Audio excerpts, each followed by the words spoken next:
Reyes. U.S. President Barack Obama is wrapping up a four-nation Asia trip with a two-day stop in the Philippines. He met with Philippine President Benigno Aquino on Monday, just hours after the two nations signed a new agreement that will increase the U.S. military presence in the country. CCTV's Barnaby is live in Manila with those details. Barnaby.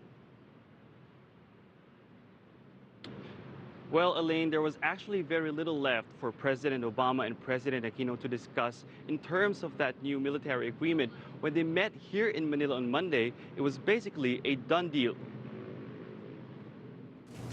Signed, sealed, and delivered, Philippine and American officials closed a 10-year deal that would, among others, boost U.S. military presence in the Philippines just hours before U.S. President Barack Obama arrived in Manila for the last leg of his four-nation Asian tour. Obama met with Philippine President Benigno Aquino III to reaffirm the two nations' long-standing friendship and alliance.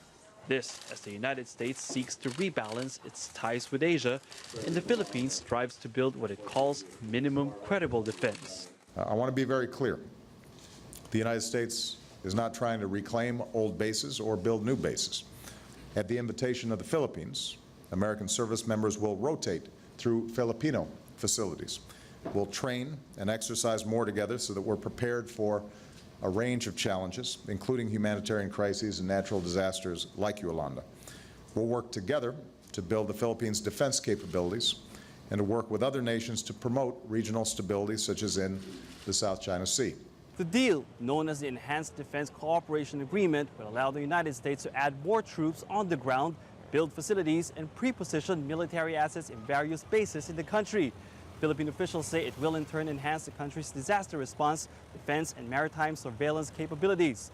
And while all this comes at a time of tense territorial disputes in the South China Sea, both sides say this isn't about China.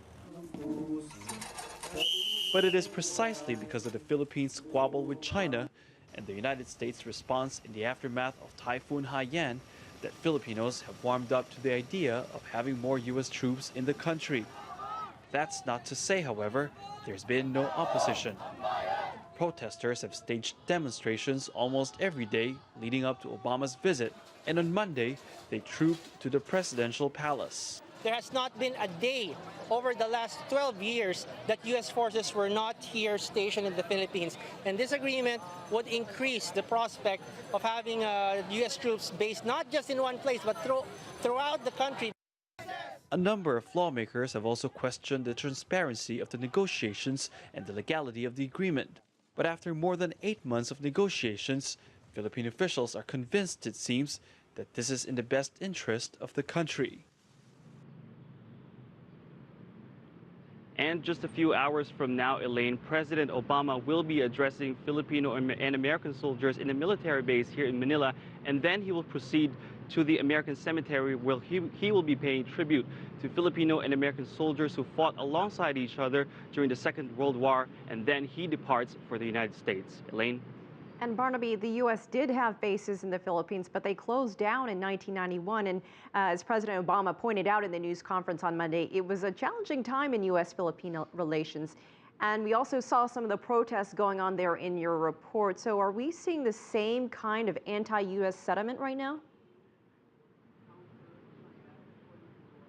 Well, Elaine, I wouldn't go as far as saying that it is the same amount of anti-U.S. sentiment that we saw back in the 90s, what we're seeing right now, but definitely there is some opposition to this new military agreement. There actually have been protests here in Manila almost every day leading up to Obama's visit. Protesters are saying that this new military agreement is unconstitutional because although American troops will be rotating in and out of the Philippines, they're saying that there will be a permanent presence here. They will be here all year round. And the fact that America will be able to build and operate facilities within Philippine military bases, they're saying is de facto permanent basing, which is not allowed under the Philippines Constitution. Now, having said that, there's also growing support among the Filipino public for this increased American presence, mainly because a lot of Filipinos see America as a necessary ally to the Philippines' territorial dispute with China, but also more importantly because a lot of Filipinos saw just how big of a help America was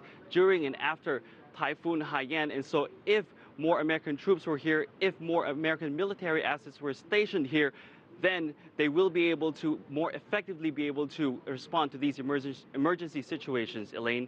All right, CCTV's Barnaby live for us in Manila.